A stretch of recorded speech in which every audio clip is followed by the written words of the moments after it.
오늘 말씀의 제목은요, 공의입니다. 공의.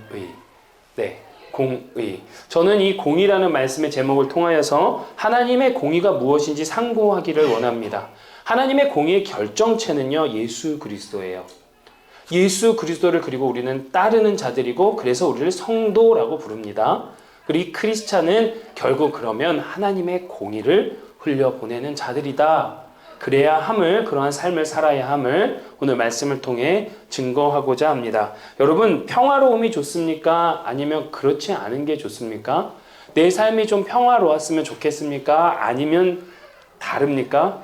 이 말도 안 되는 질문을 또 목사님은 하고 있군요. 당연한 거 아닙니까? 평화로운 거 아니겠습니까? 여러분, 그럼 평화로움이라고 한다면 뭐 조금 더 구체적으로 너무 큰 개념인 것 같아요, 평화가. 그럼 이런 거 한번 생각해 볼까요? 예수님이 우리의 선한 목자 되심을 믿으시죠? 그래서 우리는 시편 23편의 말씀을 외웁니다. 1절 말씀.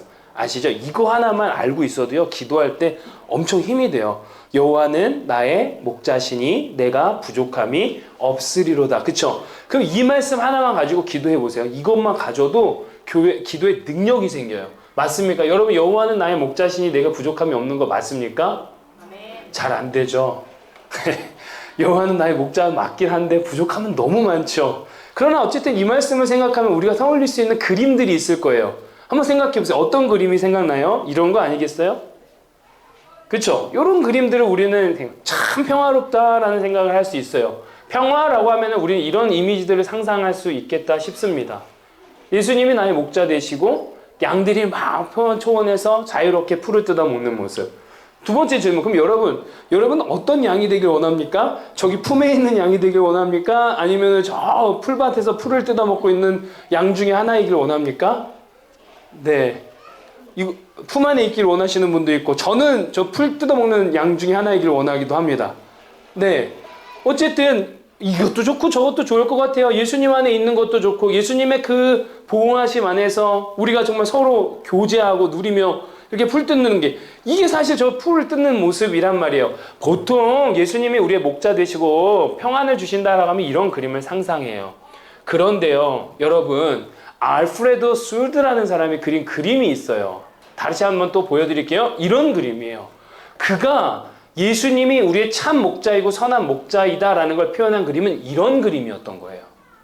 좀 다르죠? 상반되죠? 어떻습니까? 여러분 보이시는 게 뭐가 있어요? 한 목자가 잃어버린 양이 낭떠러지에서 떨어질 위기에 처해 있어요.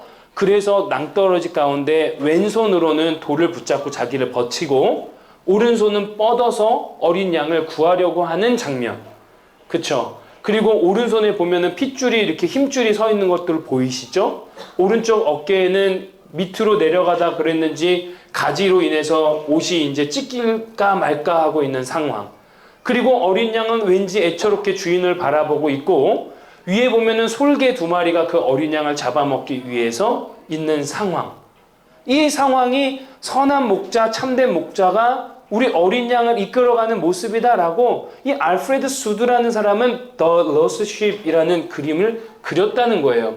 여러분, 보수 교단에서 영성 지도자라고 하는 교수님이 있어요. 플로라 슬로슨 우엘러라는 그 여자 신학자예요. 여자 목사이기도 하고 미국 그리스도 연합교회의 목사이신 이 플로라 우엘러라는 이 분이 영성 지도 교수예요. 이분이 쓴 한 책에서 자기가 어린 시절에 여호와는 나의 목자시니 푸른 초장으로 인도하신다, 평안함에 대해서 상상을 했을 때는 첫 번째 그림을 상상하고 있었다라는 거예요.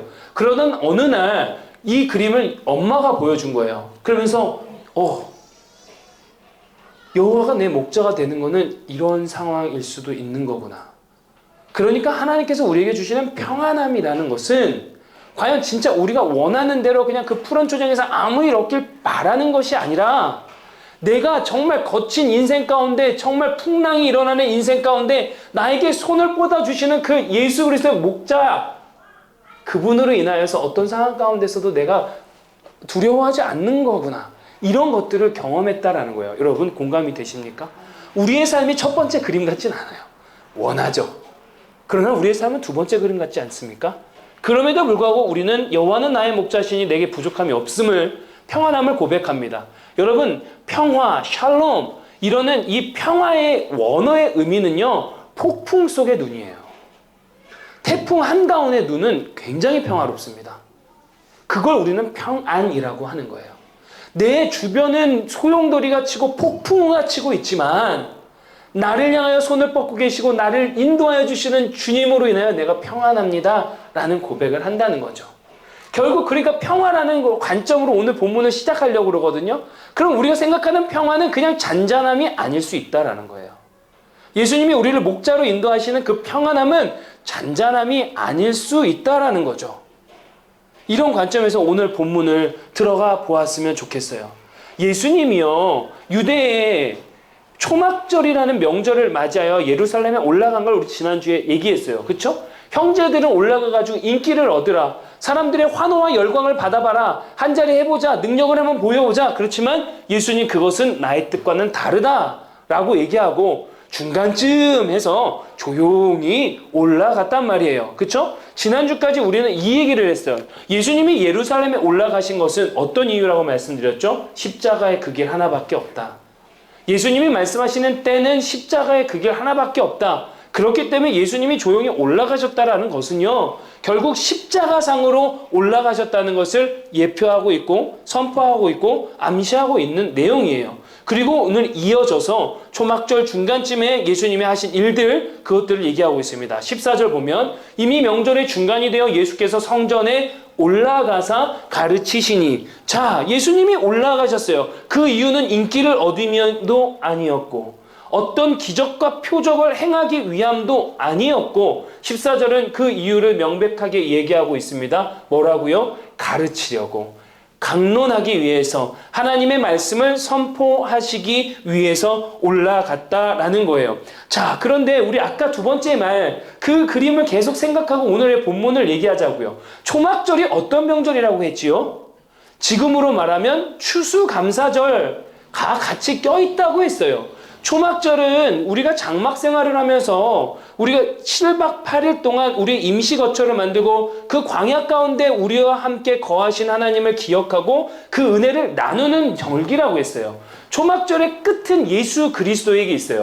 요한복음 1장에 보면은 말씀이 육신이 되어서 우리 가운데 거하심에 라고 했죠. 이 거하다는 것이 초막절을 상징하고 있는 거예요. 이 장막 생활 가운데, 광야 가운데 하나님께서 우리 가운데 거했음을, 그 단어와 똑같다라는 거죠. 초막절의 완성은 누구였습니까? 예수 그리스도인 거예요. 그러니까 결국 하나님께서 우리가 광야 가운데 거하셨는데 예수 그리스도께서 육신이 되어서 우리 삶 가운데 오셔서 함께 거하심으로 초막절은 완성이 되는 거란 말이에요. 자, 그리고 초막절은 추수감사절이라고 했습니다. 디아스포라가 적어도 많은 역사학자는 50만에서 65만을 얘기해요. 전 세계에 뿜겨져 있는 유대인들이 그 초막절 추수감사절을 기억하고 예루살렘에 왔단 말이에요. 자, 그럼 명절 생각하면 평화로워야 되는 거 아닙니까? 기쁘고 즐거운 거 아닙니까? 환희가 있어야 되는 거 아닙니까? 그런데 마치 이 뉘앙스가 예수님이 아무튼 잘 즐기고 있는 초막절 중간쯤 올라가서 예루살렘에 가서 그 잔잔한 연못에 돌을 던지는 것 같단 말이에요. 아니, 평안이라고 하면은 좀 지내던 대로 그냥 우리가 누리던 대로 누리게 좀 해주지. 예수님이 올라가가지고 왠지 뭔가 시끄러운 뭔가를 만들어내려고 하는 거예요. 왜 이렇게 생각하냐면 우리 지난주에 본문을 보면요, 12절 보면은 11절의 명절 중에 예수를 찾아다닌다고 했어요. 여러분 성경을 보면 예수를 찾아다녀요. 예수 어딨냐고요? 왜요? 죽이려고. 명절에 지금 화두는 뭐가 됩니까? 예수 그리스도인 거예요. 이 XX 어딨어? 이 사람 어딨어? 하는 거예요. 그리고 12절에 사람들이 예수 그리스도에 대해서 설왕설래해요. 누구는 예수가 좋은 사람이다 라고 얘기하고, 아니다, 그 사람은 무리를 유혹하고 꿰는 사람이다 라고 얘기하고 있다라는 거예요. 마치 진짜 초막절 명절이 됐는데 예루살렘이 술렁술렁 돼요. 누구 때문에? 예수님 때문에. 그런데 예수님이 그 진짜 문제가 되는, 그 화두가 되는 그 사람이 예루살렘에 들어간 거예요. 그리고 나서 가르치기 시작한 거죠. 평화라고는 찾을 수가 없지 않겠습니까? 마치 진짜 두 번째 그림처럼 정말 뭔가 위태위태하지 않습니까? 그런 상황과 사람들 가운데 예수님이 던지는 말들이 굉장히 파격적인 건 우리는 예상할 수 있지 않겠습니까? 그리고 나서 15절에 사람들이 놀랬다고 얘기합니다. 한번 읽어보겠습니다. 시작. 유대인들이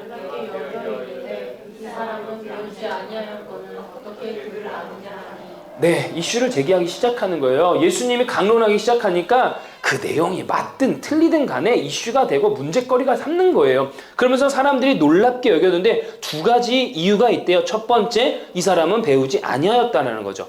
옛날에요, 유대 당시에서요, 사람들을 가르칠 때요, 어떻게 가르치냐면 랍비라고 하죠. 선생. 이 랍비가 가르칠 때는요, 항상 근거를 제시하는 거예요. 예를 들면 이런 거죠. 누구누구가 얘기했는데, 굉장히 유명한 학자 누구누구가, 제가 좋아하는 마틴 로이드 존스 목사님, 뭐 여러분 톰 라이트라고 아십니까?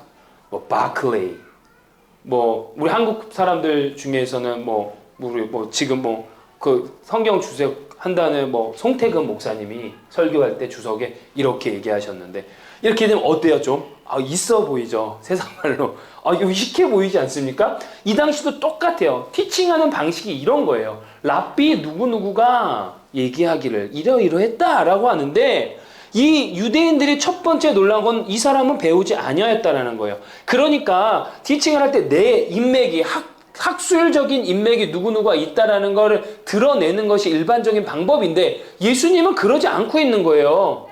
배우진 않았어요. 그리고 나서 내 교우는 이런 얘기를 하는 거예요.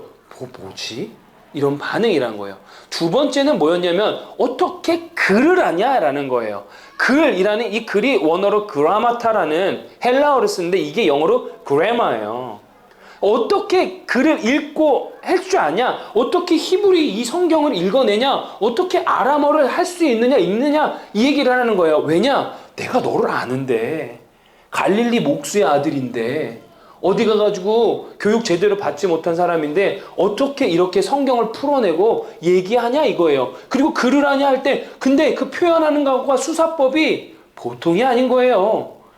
매우 유창하고 매우 세련되고 어떤 논리적 허점을 발견할 수 없는 화법을 계속 예수님은 하고 계셨다는 거예요. 사람들은 여기에 놀랬다는 거예요. 자, 봅시다. 내용에 놀랬습니까? 외형에 놀라고 있습니까? 내용에 놀라지 않고 있어요.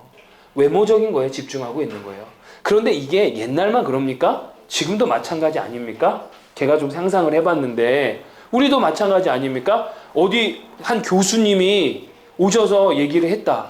아니면 어디 되게 큰 교회의 목사님이 오셔서 설교를 한다. 그러면 우리는 저분이 말씀하셨는데 말씀이 좋다라고 하지 않습니까? 내용보다는 그렇지 않습니까? 여러분, 제가 막 되게 큰 교회에 가가지고 설교하면 어떻게 잘할 것 같습니까? 할렐루야. 사랑합니다. 그런데 불러줄 리는 없겠죠. 그렇지 않겠습니까? 사실 세상의 논리가 그렇다는 거예요. 교회도 그렇지 않습니까? 그 목사가 강단에 누가 섰는데 학교는 어디 나왔는지, 목회는 어느 정도 하고 있는지, 이게 되게 중요한 거예요. 하나님은 오늘 15절 말씀 때문에 우리 도전하는 거예요. 외형보다 내용, 중심을 하나님은 보신다라는 거죠. 내용에 놀라야죠. 예수님의 말씀을 전하는 것이 무엇인지에 놀라야죠. 천국 복음, 내가 이제까지 들어보지 못한 그 복음이구나 하고 놀란 게 아니었다는 거예요. 어떻게 글을 알아? 저 사람이 소위 조금 더 하찮은 언어로 저 따위가 글을 알아? 어디서 배운 것도 없는 것이 어디서 우리를 가르치려고 해? 우리의 마음 가운데 이러한 교만함이 없기를 소망합니다. 네, 정말 약한 하나님께서 약한 자를 들어 강한 자를 부끄럽게 하시고 어리석은 자를 사용하여서 지혜로운 자를 부끄럽게 하시는 일을 우리 교회와 저를 통하여 하나님이 이뤄내실 것 저는 믿습니다. 우리가 본질에 집중하자라는 말이에요. 그러다 어떻게 그래야 하냐 했더니 16절부터 예수님께서 대답을 하시는 거예요. 16절부터 19절까지 여러분 좀 도와주시겠어요? 한번 읽어주시겠습니까? 시작. 예수께서 대답하여 이르시되 내 교훈은 내 것이 아니요 나를 보내신 이의 것이니라. 사람이 하나님의 뜻을 행하려 하면 이 교훈이 하나님께로부터 왔는지 내가 스스로 말하는지 알려나.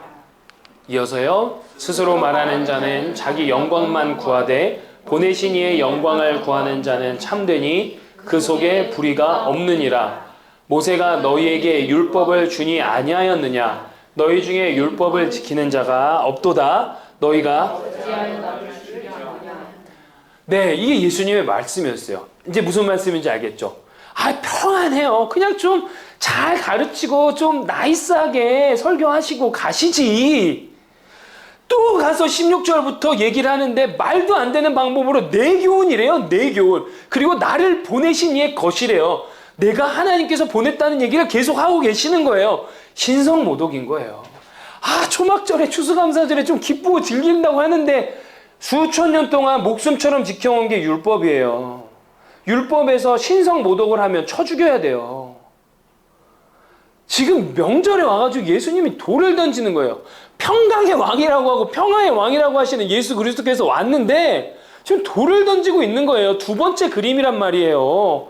지금 위태위태한단 말이죠. 그리고 나서 17절에 보면은 하나님께로부터 왔다고 내가 스스로 말함인지 안다라는 거예요. 니들이 이 교훈이 어디서부터 왔는지 알려면, 그러니까 어떤 겁니까? 너희들 몰라. 막 이렇게 소위 말하는 예수님께서 들춰내고 있는 거예요. 치부들을 말 들춰내고 있어요. 그리고 스스로 말하는 자는 자기 영광만 구하되 보내신 이의 영광을 구하는 자가 난데 나는 참되다라고 해요. 자기 스스로를 감히 참되다라고 막 얘기하는 거예요. 인간의 눈으로 외형을 보니까 내용이 안 들어오는 거예요. 여러분, 거짓은 거죽이라는 단어에서 왔어요. 거죽은 껍데기라는 거예요.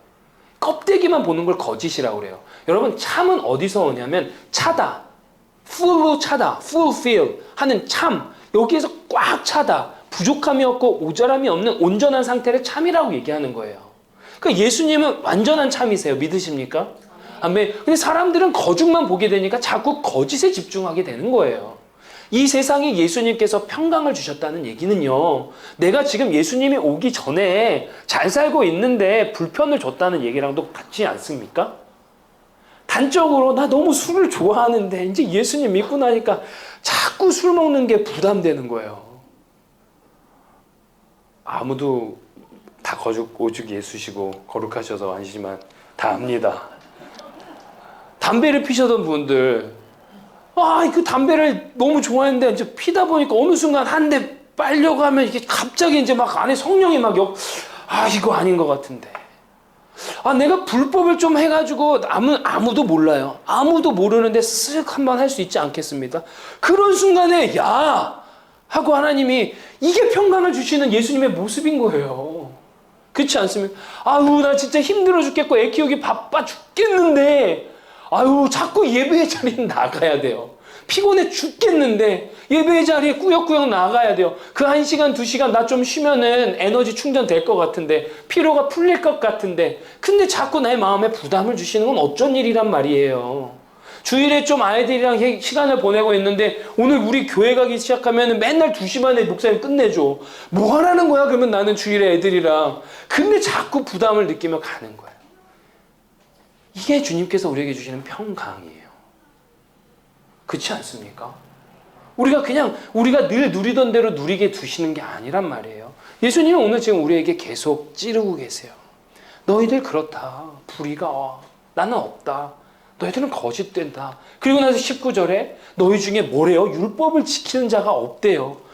내가 이 수천 년 동안 우리 민족의 율법을 목숨보다 소중히 여겨가지고, 저번에 말씀드렸죠. 로마가 침공할 때도 율법에서 안식일 지키라고 해서 안식일에 전쟁 안 하고 다 죽은 거.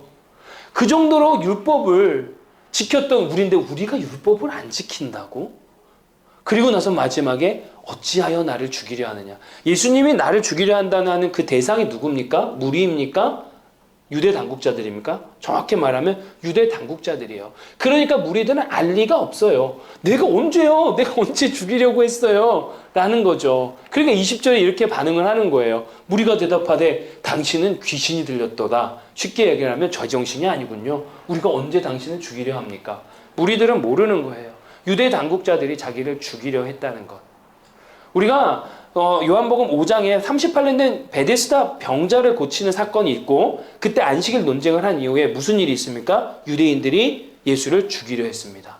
오늘 본문 7장 1절에 보시면요, 1절에도 예수께서 갈릴리를 거들렸어요. 유대로 가시지 않으셨던 이유는 유대인들이 자기를 죽이려 함이러라 라고 요한은 기록하고 있단 말이에요. 결국 7장의 얘기는요, 그러다 보니 많은 대세의 학자들은 5장과 연결되어 있다는 거죠. 6장과 5장이 살짝 바뀌어주면 또 순서상으로 좋은 거죠. 오늘 이 얘기는 베데스다 38년 된 베데스다 병자를 고친 이후의 얘기로 봄이 타당합니다. 유대인들이 예수를 죽이려 했거든요. 어쨌든 보세요. 영적인 무지가 막 느껴져요. 우리가 언제 죽이려고 했어요?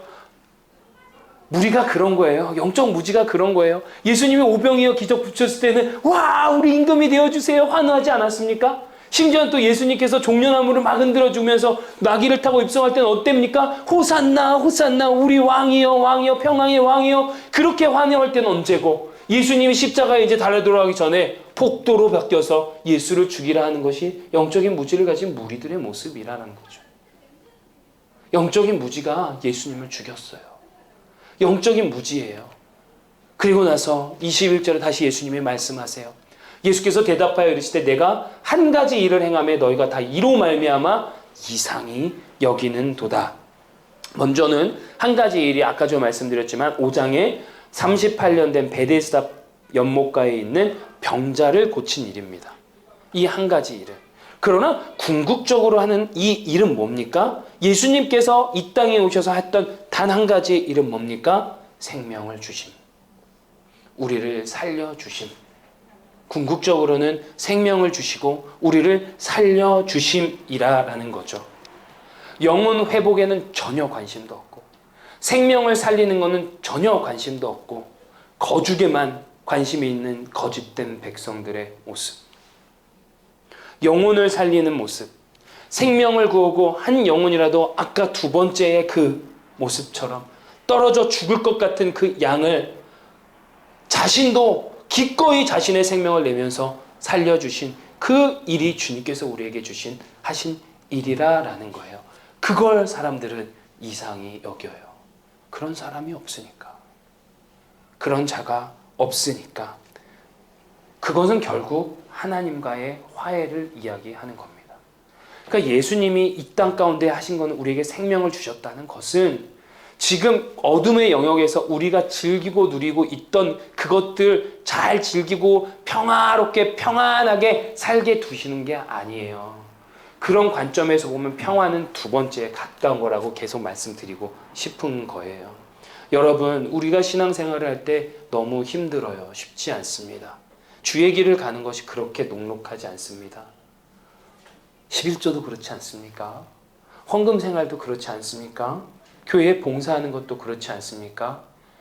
그러나 우리가 이미 예수의 생명을 얻은 자, 하나님과 화해가 되는 자는 옛 나의 삶과는 청산을 하고 하나님과 화해가 되기 시작하면 우리 가운데 거룩한 부담감, 불편, 낭비가 있음을 아셔야 돼요. 신앙생활은 편함이 아니에요. 거룩한 낭비입니다. 여러분, 다시 한번 여러분들 한 분 한 분을 우리 구주 예수 이름으로 축복할 때에 거룩한 낭비의 자리에 오신 이곳, 거룩한 낭비의 시간, 지금 이 시간에 여기에 계신 여러분들 주님의 이름으로 다시 축복합니다. 놓치지 마십시오. 매주 거룩한 낭비에 기꺼이 여러분들의 삶과 시간을 드리기를 소망합니다.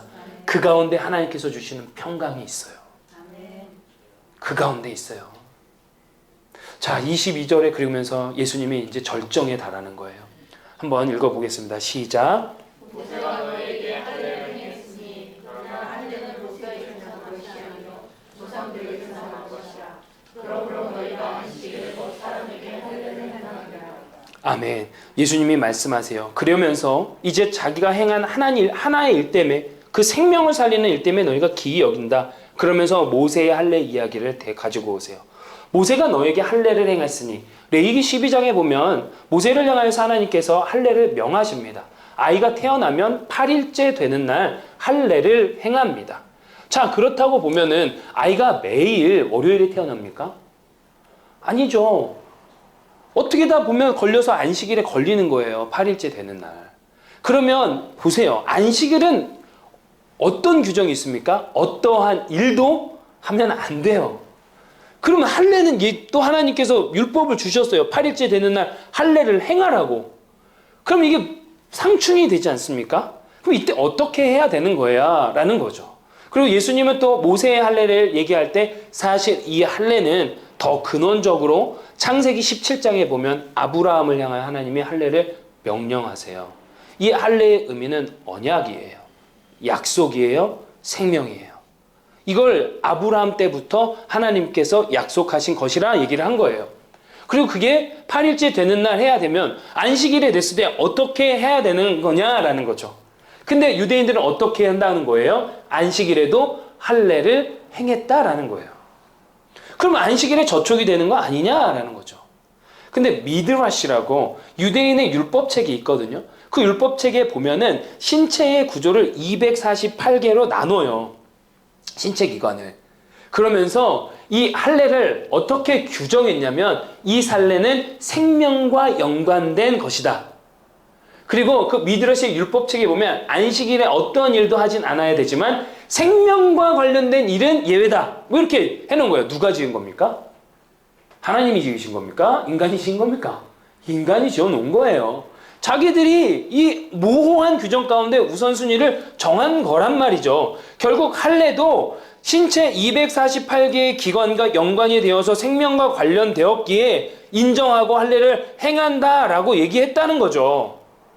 이해되시죠? 이거란 말이에요. 예수님이 얘기하신 건 이거예요. 그런데 나는 23절에 모세의 율법을 범하지 아니하려고 사람이 안식일에도 한 일례를 받았는데 내가 안식일에 사람의 전신을 건전하게 한 것으로 너희가 내게 노여워하느냐? 결국 그러면 248개의 신체 기능과 연결돼서 생명과 연결된 것들은 안식일에 해도 된다. 그래서 너네가 할례라고 했으면 내가 안식일에 사람 38년 된 병자를 살려낸 것을 가지고 왜 내게 트집 잡고 있느냐라고 예수님은 얘기하고 계시는 거예요. 맞지 않냐라는 거죠. 내가 사람을 살렸는데 그러면 너희가 율법의 기준에 비해서는 내가 저촉되는 게 없는데 왜 내가 율법에 일을 했다고 안식일에 내가 그랬다고 안식을 범하면 죽여야 된다고 하냐라는 거예요. 여러분 율법은 말씀은요 우리가 킵하는 게 아니에요. 사랑과 믿음으로 순종하는 거예요. 그게 말씀인 거예요. 말씀의 역할, 율법의 역할은 내가 하나님을 향하여 그걸 통하여 내 사랑을, 내 믿음을, 내 순종을 드러내는 것이에요. 그러니까 안식일에 하나님이 진짜 안식일을 우리에게 주신 이유는 생명이었습니다. 하나님의 리듬을 따라, 나의 리듬을 따라, 세상의 리듬을 따라 가는 게 아니라 내 리듬 따라 가라고 주신 게 안식일이고 생명의 회복을 명하신 게 안식일이에요. 할례도 마찬가지예요. 심지어는 많은 의학자들이 이 할례에 대해서 건강하다, 의학적으로 도움이 된다라는 논문도 있단 말이에요. 지금 할례가 뭔지 아시죠? 포경수술. 그렇단 말이에요. 결국 진짜 우리 인간의 신체와 관련된 생명과 관련된 일인데 예수님도 지금 38년 된 병자를 살리시고 생명을 주신 일을 했는데 왜 안식일의 규정을 어겼다고 자가모순에 빠져있냐라는 얘기를 하고 계시는 거죠. 왜 죽이려 하냐? 왜 날 죽이려 하냐? 왜 너희는 자꾸 외모로만 보려고 하냐? 왜 저는 자꾸 거짓 가운데 거하려고만 하냐? 껍데기에만 있으려고 하냐? 하는 거예요. 그리고 오늘 이 컨텍스트의 결론을 예수님 24절에 매부고 있습니다. 24절 한번 크게 읽겠습니다. 시작. 외모로 판단하지 말고 공의롭게 판단하라 하시니라. 아멘. 아멘. 여러분, 예수님은 결국 오늘 평화의 왕으로 오셨다 하지만 인간에게 돌을 던졌습니다. 잔잔한 연못가에 계속 돌을 던지고 계십니다. 우리는 위태위태한 양 같습니다. 그 양을 향해 예수님은 손을 지금도 뻗고 계십니다. 그리고 24절에 예수님은 오늘 이 핵심 안식일 논쟁, 왜 나를 죽이려고 하냐? 내가 안식일에 사람 살렸다고 왜 나를 죽이려 하냐? 그러면서 그 결론을 외모로 판단하지 말고 공의롭게 판단하라 하고 얘기하고 있습니다. 결론은 이거였어요. 외모로 판단하지 말고 공의롭게 판단하라. 오늘 이 말씀이 한 주간 제 마음과 심령을 붙잡았어요. 하나님의 공의가 뭐냐라는 거예요. 세상의 기준으로 공의는 공명하고 정대한 겁니다. 공명정대, 공의롭고 정의로운 걸 세상엔 공의라고 합니다. 어떠한 기준과 법을 만들어 놓고 그것으로 잣대를 삼아가지고 판단하고 분석하고 해석해서 그게 아니다라고 하면 세상은 죽이는 것이 공의입니다. 그러나 오늘 예수님께서 24절의 말씀을 통해 우리에게 하나님의 공의는 그것이 아님을 얘기하고 계세요. 하나님의 공의는 결론은 생명을 살리는 것이라는 말씀을 예수님은 오늘 우리에게 던지는 것입니다. 하나님의 공의에 극명하게 나타난 사건이 뭘까요? 하나님의 공의의 꽃이 절정이 뭡니까? 십자가 사건이에요. 예수 그리스도가 하나님의 공의예요. 하나님의 공의는 예수 그리스도인데 자칫 잘못하면 예수 그리스도의 십자가 사건 죽음으로 여러분 보고 계십니까? 아니죠. 하나님의 공의의 그 현실이 십자가 사건에서 드러났는데 예수님께서 십자가로 돌아가심으로 말미암아 그 다음에 어떤 일이 일어난 겁니까? 우리가 살게 되었어요. 그게 하나님의 공의인 거예요. 하나님의 공의는 생명을 살리는 겁니다. 하나님의 공의는 심판에서 끝나는 것이 아닙니다. 하나님의 공의는 재단하고 분석하고 해체해서 죽이는 것이 아니라 하나님의 공의는 사람을 살리는 것임을 믿으시기를 소망합니다. 자, 그렇다면 오늘 우리가 하나님의 공의가 무엇인지 다시 한번 정의 내릴 수 있지 않겠습니까? 교회가 아무 문제 없으면 좋겠죠. 교회가 평안하면 좋겠죠. 다 그럴싸한 분들만 오면 좋겠다라고 저도 생각할 때가 있었습니다. 헌금도 잘하시고 봉사도 잘하시고 순종도 잘하시는 분들만 우리 교회로 채워지면 얼마나 좋을까? 이게 과연 하나님께서 우리에게 주시는 평화로운 교회일까요? 우리의 인생이 아무 일도 없고 눈물도 없고 고통도 없고 아픔도 없는 인생이면 좋을까요? 아니죠. 평강의 주님이 우리의 목자 되시는 것은 그것이 아니라 우리 교회는 앞으로도 더 심한 문제들이 생길 것이고 우리 교회는 아이고 어떻게 저런 사람이 크리스찬이냐 하고 여겨지는 사람도 올 수 있을 것이고 우리의 인생에 어떻게 나한테 이런 일이 있을 수 있지? 라는 생각을 할 수도 있을 거고 그러나 그 모든 상황들, 형편들 가운데 하나님의 공의는 드러나게 돼 있다라는 거예요. 생명을 살리는 것. 하나님의 공의가 생명을 살리는 거고 우리는 예수 그리스도의 가치를 따라가는 사람이라면 예수 그리스도의 십자가 사건을 통하여 예수님은 하나님의 공의를 드러내셨고 선명하게 보여주셨어요. 그러면 이제 우리 차례예요. 우리가 하나님의 공의를 드러내는 자의 삶을 살아야 한다면 여러분 우리 교회에 사람 걸러서 받아야겠습니까? 아니죠. 부족한 자들 오면 하나님의 공의가 우리를 통해 흘러나가 그가 회복되는 그곳이 교회라는 거예요. 우리의 삶이 좋은 사람만 만나길 소망하세요? 아니요.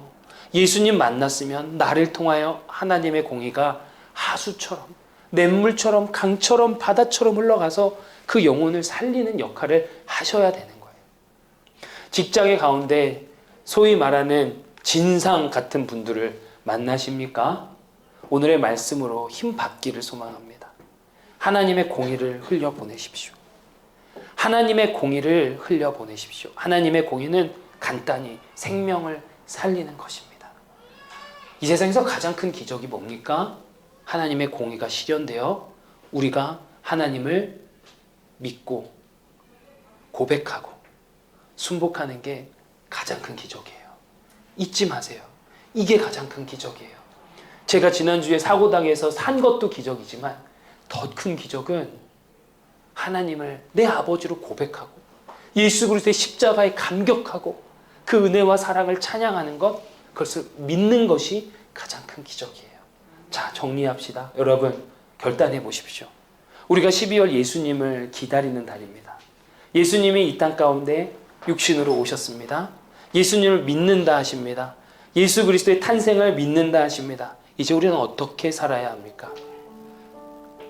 예수 그리스도 십자가상에 나타난 하나님의 공의가 우리의 삶 가운데 흘러가기를, 순종하는 삶을 이어지기를, 생명을 살리는 것에 집중하기를.